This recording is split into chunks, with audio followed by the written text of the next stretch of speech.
என்னினிய உறவுகள் அனைவருக்குமே அன்பான வணக்கம். கிளிநொச்சி மாவட்டம் யக்கச்சி பிரதேசத்தில் பார்த்தீங்கன்னு சொன்னால் ஒரு 13 ஏக்கர் பண்ணை காணி விற்பனைக்காக வந்திருக்கு. இந்த காணி தொடர்பான முழுமையான காணொலியை பார்க்குறதுக்கு முன்னுக்கு இப்போதான் என்னுடைய யூடியூப் சேனலை முதல் முறையாக பார்க்குறீங்கன்னா மறக்காமல் என்னுடைய சேனலை சப்ஸ்கிரைப் செய்துட்டு காணொலியை முழுமையாக பாருங்கள். இலங்கை முழுவதும் நிறைய காணிகள் நாங்கள் விற்பனைக்காக போட்டு கொண்டிருக்கிறோம். அது மட்டும் இல்லை, விளம்பரமும் செய்து கொண்டிருக்கிறோம். உங்களுடைய காணிகளும் பார்த்தீங்கன்னு சொன்னால் விளம்பரம் செய்ய வேணும்னு சொன்னால் இதில் விளம்பர சேவை அப்படின்னு சொல்லி என்னுடைய நம்பரை உங்களுக்கு தருவேன். நீங்கள் அதற்கு தொடர்பு கொண்டு உங்களுடைய காணிகளும் அழகான முறையில் ட்ரோன் மூலமாக உங்களுக்கு காணொளி பதிவேற்றம் செய்து உங்களுடைய காணிகளை விளம்பரம் செய்து தரதுக்கு நாங்கள் தயாராக இருக்கிறோம். சரி, இப்போ வாங்க காணொளிக்குள்ள போகலாம். சரி, இப்போ நாங்கள் இந்த காணிக்கு போகின்ற அந்த பிரதான பாதையினுடைய அமைப்புகளை அப்படியே பார்த்து கொண்டு போகலாமாங்க. இப்போ நாங்கள் நிற்கிற இடம் பார்த்தீங்கன்னு சொன்னால் யக்கச்சி சந்தியில தான் நிற்கிறோம். இந்த யக்கச்சி சந்தியில இருந்து நாங்கள் ரீச்சாவுக்கு போகின்ற இந்த பிரதான தார் பாதையினூடாகத்தான் அந்த காணிக்கு போக போகிறோம். இந்த சந்தியிலிருந்து சரியா பார்த்தீங்கன்னு சொன்னா ஒரு 3 கிலோமீட்டர் தூரத்துல தான் அந்த காணி அமைஞ்சிருக்கு. அதாவது இந்த சந்தியிலிருந்து ஒரு குறிப்பிட்ட தூரம் நாங்கள் போய்கொண்டிருக்கும் பொழுது வலது கை பக்கத்துல ஒரு மஞ்சள் கலர் பெயிண்ட் அடிச்சு ஒரு தண்ணி டேங்க் கொண்டு வரமுங்க. அந்த தண்ணி டேங்கை கடந்து ஒரு கொஞ்ச தூரம் போனோடனே இடது கை பக்கத்துல ஒரு கோயிலுக்கு பக்கத்துல ஒரு பாதை உண்டு, ஒரு தார் பாதை ஒன்று திரும்பும் பாருங்க. அது அந்த கோயில் மதிலோட சேர்ந்தா போல அந்த தார் பாதை திரும்பும். ஒரு தார் பாதை ஒன்று திரும்பும். இதுதான் அந்த தார் பாதை. இந்த தார் பாதையால ஒரு குறிப்பிட்ட தூரம் அப்படியே நேரா போனோம்னு சொன்னா இந்த தார் பாதை முடிஞ்சு ஒரு மண் பாதை ஒன்று வரும். அந்த மண் பாதை முடிவுல இடது கை பக்கத்துல ஒரு வளைவு ஒன்று வரும். அந்த வளைவால ஒரு குறிப்பிட்ட தூரம் நேரா நீங்க போனீங்கன்னு சொன்னா வலது கை பக்கத்துல நீல கலர் பெயிண்ட் அடிச்சு இந்த கேட் போட்டு ஒரு காணி ஒன்று வரும். இந்த காணி தான் அந்த காணிங்க. இந்த காணியை பொறுத்த வரைக்கும் பார்த்தீங்கன்னு சொன்னால் இது ஒரு உறுதி காணி. எல்லா ஆவணங்களும் பார்த்தீங்கன்னா 1979ஆம் ஆண்டுல இருந்து இருக்குதுங்க. இப்போ பார்த்தீங்கன்னு சொன்னால் நாங்கள் காணிக்குள்ளே வந்துட்டோம். இந்த இடத்தினுடைய பெயர் பார்த்தீங்கன்னு சொன்னால் கோவில் வயல் யக்கச்சி அப்படின்னு தான் சொல்லுவாங்க. இது கிளிநொச்சி மாவட்டத்தில் அமைஞ்சிருக்குது. யக்கச்சி சந்தையிலிருந்து சரியாக ஒரு 3 கிலோமீட்டர் தூரத்தில் அங்கே அமைஞ்சிருக்குது. முக்கியமாக பார்த்தீங்கன்னு சொன்னால் இந்த காணிலேருந்து சரியாக ஒரு 1.5 கிலோமீட்டர் தூரத்தில் ரீச்சாக அமைஞ்சிருக்குது. அதே மாதிரி ஜிஎஸ் ஆஃபீஸ், பாடசாலை, கடைகள் எல்லாம் பார்த்தீங்கன்னு சொன்னால் இந்த காணில இருந்து சரியாக ஒரு 300 மீட்டர் தூரத்துக்குள்ளே அமைஞ்சிருக்குதுங்க. நல்ல ஒரு நெருக்கமான குடியிருப்புகளுடன் கூடிய ஒரு அருமையான ஒரு சூழலை கொண்ட இடமாகத்தான் இது காணப்படுதுங்க. பார்த்தீங்கன்னா உங்களுக்கு தெரியும். முக்கியமாக பார்த்தீங்கன்னு சொன்னால் இந்த காணியினுடைய 2 பக்கமும் 25 அடி பாதை அமைந்திருக்குது. 2 பெரிய கதவுகளுடன் கூடிய 3 வாசல்கள் இந்த காணிக்கு இருக்குதுங்க. மொத்த பரப்பளவு பார்த்தீங்கன்னு சொன்னால் 13 ஏக்கர் மொத்தமாக இருக்குது. அதில் 10.5 ஏக்கர் மேட்டு நிலமாகவும் 2.5 ஏக்கர் வயல் நிலமாகவும் இருக்குதுங்க. சுற்றி வர பார்த்தீங்கன்னு சொன்னால் 10 அடிக்கு ஒரு கொங்கிரீட் தூண் போட்டு 5 வரியில முள்ளு கம்பியால் அடைச்சி வச்சிருக்காங்க. அதே நேரத்தில் சுற்றி வர பனை மட்டையால் வரியப்பட்டிருக்குதுங்க. இடையிடையே பார்த்தீங்கன்னு சொன்னால் கிழுவை, கிளிசரியா, பூவரசு கதியாலெல்லாம் போட்டு வேலியை நல்ல அறிக்கையாக அடைச்சிருக்கிறாங்க. அடுத்தது பார்த்தீங்கன்னா காணிக்குள்ள 2 வீடுகள் இருக்குது. அதில் ஒரு பெரிய வீடும் ஒரு சின்ன வீடும் இருக்குதுங்க.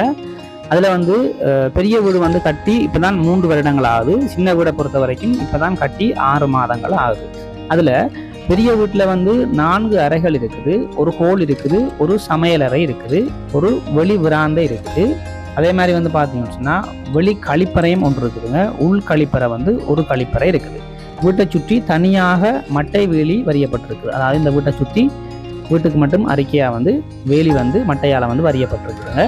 அதோட பார்த்தீங்கன்னு சொன்னால் இந்த வீட்டுக்கு பின்னுக்கு இந்த பக்கம் ஒரு பெரிய ஒரு கோழிக்கூடும் இருக்குது பாருங்க. நல்ல ஒரு பெரிய கோழிக்கூடு ஒன்று இருக்குதுங்க. இந்த வசதியோட இந்த வீடும் இருக்குது. இதுக்கு பக்கத்துலேயே பார்த்தீங்கன்னு சொன்னால் ஒரு கட்டுக்கிணறும் இருக்குதுங்க. பார்த்தா தெரியும் உங்களுக்கு. ஒரு அளவான ஒரு கட்டுக்கிணறு ஒன்று இருக்குது. இதோட சேர்த்து பார்த்தீங்கன்னு சொன்னால் 7 சிசிடிவி கேமராக்கள் இருக்குது. அதே நேரத்தில் பார்த்தீங்கன்னு சொன்னால் 3 பேஸ் மின்சாரம் இருக்குது. 20 கிலோவாட்ஸ் சோலர் பூட்டப்பட்டிருக்குதுங்க. கிட்டத்தட்ட அந்த சோலர்லேயே உங்களுக்கு மாதம் ஒரு 60,000 ரூபாய் வரக்கூடிய மாதிரி இருக்குதுங்க. 2 மோட்டார் பம்பி அறைகள் இருக்குது. அதே மாதிரி பார்த்தீங்கன்னு சொன்னால் 3 ஹோஸ் பவர் மோட்டார் வந்து 3 மோட்டார்கள் இருக்குது. மற்றது வந்து பார்த்தீங்கன்னு சொன்னால் 1.5 ஏக்கர் தவிர்ந்த ஏனைய இடம் முழுவதும் வந்து பார்த்தீங்கன்னு சொன்னால் நன்னீர் நிலத்தடி நீர் பாசன வசதி வந்து செய்யப்பட்டிருக்குதுங்க. மற்றது வந்து பார்த்தீங்கன்னு சொன்னால் 2 குழாய் கிணறுகள் இருக்குது, ஒரு கட்டுக்கிணறு ஒன்று இருக்குது, ஒரு துறவு இருக்குது. இப்படி நிறைய பயன் தரக்கூடிய விஷயங்கள் இருக்குது. அதே மாதிரி வந்து பார்த்தீங்கன்னு சொன்னால் நிறைய பயன் தரக்கூடிய மரங்கள் இருக்குது. அந்த மரங்களுடைய விவரங்கள் பார்க்கறதுக்கு முன்னுக்கு இன்னொரு பண்ணை வீடும் இருக்குதுங்க. ஒரு சிறிய அளவான ஒரு பண்ணை வீடும் இருக்குது. அது கட்டி வந்து சரியா 6 மாதங்கள்லாம் இருக்குமா. 2 அறைகள் இருக்குது, ஒரு ஹோல் இருக்குது, ஒரு சமையல் அறை ஒன்று இருக்குதுங்க. இந்த வசதியோட மற்ற சிறிய பண்ணை வீடு அமைஞ்சிருக்குது.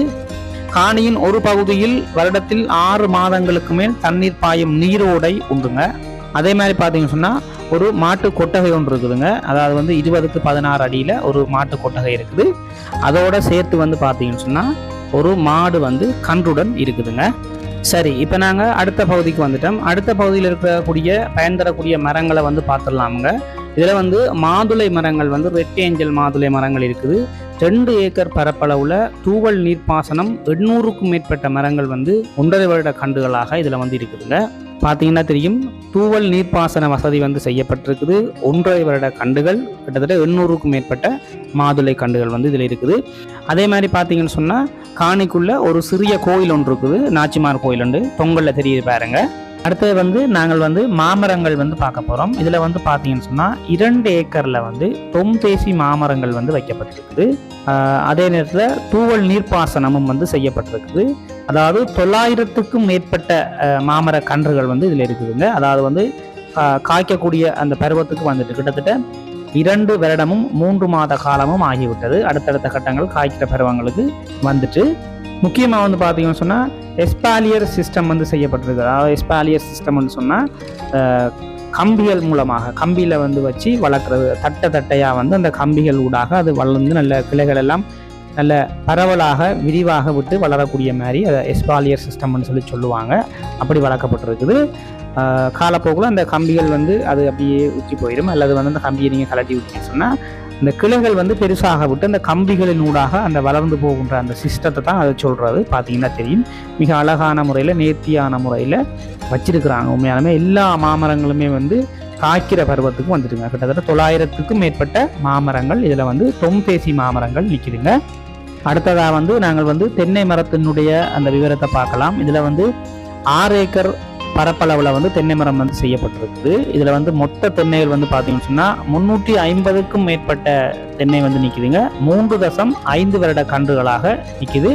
அதாவது வந்து நெட்டை ரக தென்னைகள்லாம் இந்த 3.5 வருட கன்றுகளாக 350க்கும் மேற்பட்ட தென்னைகள் வந்து நிற்கிதுங்க. மற்றது வந்து பார்த்தீங்கன்னு சொன்னால் 100க்கும் மேற்பட்ட தென்னைகள் வந்து 1 வருடத்திற்கு மேற்பட்ட புதிதாக நடப்பட்ட தென்னைகளாக காணப்படுது. அது வந்து புதிதாக நடப்பட்ட தென்னைகள் வந்து 1 வருட கன்றுகளாக இருக்குது. கிட்டத்தட்ட 100க்கும் மேற்பட்ட கன்றுகள் இருக்குதுங்க. இதுதான் இந்த தென்னை மரத்தினுடைய விவரம். முக்கியமாக வந்து குழாய் வழி நீர்ப்பாசனம் வந்து எல்லா தென்னைகளுக்கும் வந்து செய்யப்பட்டிருக்குது. நீங்கள் தண்ணியை திறந்து விட்டோம்னா எல்லா தென்னைகளுக்கும் ஆட்டோமேட்டிக்காக வந்து தண்ணி வந்து பாயக்கூடிய மாதிரி குழாய் வழியினூடாக வந்து நீர்ப்பாசனங்கள் வந்து செய்யப்பட்டிருக்குது. அடுத்தது வந்து பார்த்தீங்கன்னு சொன்னால் கஜு மரங்களினுடைய விவரங்கள் வந்து பார்க்க போகிறோம். கிட்டத்தட்ட 5 ஏக்கர் பரப்பளவுல இந்த கஜு மரங்கள் வந்து வைக்கப்பட்டிருக்குது. அதில் வந்து பார்த்தீங்கன்னு சொன்னால் தென்னைக்கு நடுவில் வந்து ஊடு பயிராக 4 தென்னைக்கு நடுவில் ஒரு கஜு மரங்கள் வந்து வைக்கப்பட்டிருக்குது. மொத்தம் வந்து பார்த்தீங்கன்னு சொன்னால் 250க்கும் மேற்பட்ட கஜு மரங்கள் வந்து வைக்கப்பட்டிருக்குதுங்க. கிட்டத்தட்ட 4 வருட கன்றுகளாக இருக்குது. இது வந்து ஒட்டு மரம், ஒட்டு கன்றுகள் அப்படின்னு சொல்லுவாங்க. கிட்டத்தட்ட 250க்கும் மேற்பட்ட மரங்கள் இருக்குதுங்க. அடுத்தது வந்து பார்த்தீங்கன்னு சொன்னால் கமுகு மரம் வந்து 1.5 வருட கன்றுகளாக கிட்டத்தட்ட 100க்கும் மேற்பட்ட கன்றுகள் இருக்குது.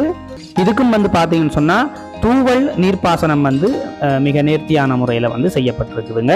எல்லா மரங்களுக்குமே வந்து நீர்ப்பாசனம் சரியான முறையில் வந்து செய்யப்பட்டிருக்குது.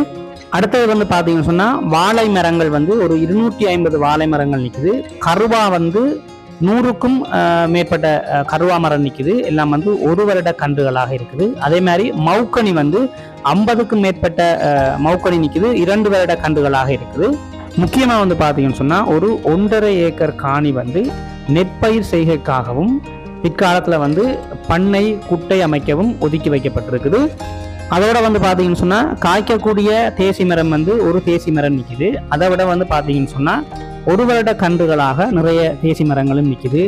இதை விட பார்த்தீங்கன்னு சொன்னால் பலாமரம், ஜம்பு, ஈரப்பலா, ஸ்டார் பழம், கொய்யா, மூங்கில், தோடை, நெல்லி, பெரிய இலந்தை, விழா, புளி, இழுப்பை இப்படி நிறைய பயன் தரக்கூடிய மரங்களும் வந்து நிற்கிதுங்க.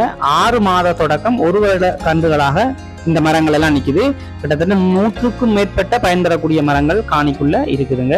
மற்றது வந்து பார்த்தீங்கன்னு சொன்னால் மல்பெரி கால்நடை தீவனத்திற்காக 100க்கும் மேற்பட்டவை நடுவை செய்து 5 மாதங்கள். மற்றது வந்து நாவல் மரம், பெரிய நாவல் மரம் 7 மரங்கள் நிற்குது. 2 முருங்கை மரம் நிற்குது. மற்றது வந்து பார்த்தீங்கன்னு சொன்னால் பனை மரம் 150க்கும் மேற்பட்ட பனை மரங்கள் வந்து நிற்குதுங்க. மற்றது வந்து பார்த்தீங்கன்னு சொன்னால் ஒரு சிறிய நிலப்பரப்பில் 2 வருட மரங்களாக பல வகையான காட்டு மரங்கள் வந்து நிற்குதுங்க. முக்கியமாக வந்து பார்த்தீங்கன்னு சொன்னால் தேக்கு நிற்குது, ஆலமரம் நிற்குது, அரச மரம் நிற்குது, வீர மரம் நிற்குது. இப்படி பல வகையான காட்டு மரங்கள் வந்து நெருக்கமாக வந்து வச்சிருக்காங்க. ஒரு குறுங்காடு மாதிரி, ஒரு சிறிய நிலப்பரப்புல ஒரு குறுங்காடு மாதிரி பார்த்தா ரொம்பவே அழகா இருக்கும். அழகு மட்டும் இல்லைங்க, அதுவும் வந்து எதிர்காலங்களில் ஒரு பயனுள்ள மரங்களாக உங்களுக்கு அது அமையும் என்பதில் எந்தவித சந்தேகமும் இல்லை. சரி, ஓகே. இப்போ இதுதான் இந்த காணியினுடைய ஒரு முழுமையான அமைப்பு. இப்போ நாங்கள் வந்து விலைக்கு வந்துடுவோம். இதனுடைய விலை வந்து பார்த்தீங்கன்னு சொன்னால் 1 ஏக்கர் வந்து 62 லட்சம் ரூபா வந்து உரிமையாளர் சொல்கிறேன். நான் இதில் உரிமையாளருடைய தொலைபேசி இலக்கங்களை உங்களுக்கு தாரேன். நீங்கள் வந்து அவருடைய கதைச்சு பேசி இந்த காணியை வந்து பெற்றுக்கொள்ளலாம். விலை வந்து பேசி தீர்மானிக்கலாம். அதை பற்றி நீங்கள் யோசிக்க தேவையில்லை. பேசி தீர்மானித்து எடுத்துக்கொள்ளக்கூடிய விலையாகத்தான் இருக்குது. அதை பற்றி நீங்கள் யோசிக்க தேவையில்லை. நான் இதில் உரிமையாளர் நம்பர் தாரன், அவரோட கதைச்சு பேசி நீங்கள் வந்து இந்த காணியை வந்து எடுத்துக்கொள்ளுங்க. இதே மாதிரி உங்கள்கிட்டையும் வந்து காணிகள் வந்து விற்பனைக்கு இருக்குன்னு சொன்னால் எங்களுடைய வெப்சைட்டில் உங்களுடைய காணிகளையும் வந்து அழகான முறையில் வந்து நாங்கள் வந்து டோன் மூலமாக நேர்த்தியான முறையில் வந்து படம் பிடித்து நாங்கள் வந்து விளம்பரம் செய்து தரத்துக்கு தயாராக இருக்கிறோம். இதில் விளம்பர சேவை என்று சொல்லி என்னுடைய தொலைபேசி இலக்கங்களையும் தாரன். நீங்கள் வந்து அதற்கு அழைப்பு ஏற்படுத்தி உங்களுடைய காணிகளையும் வந்து விளம்பரம் செய்து நீங்கள் வந்து விற்பனை செய்து கொள்ளலாம். சரி உறவுகளே, மற்றொரு பதிவில் நான் உங்களை சந்திக்கிறேன். நன்றி, வணக்கம்.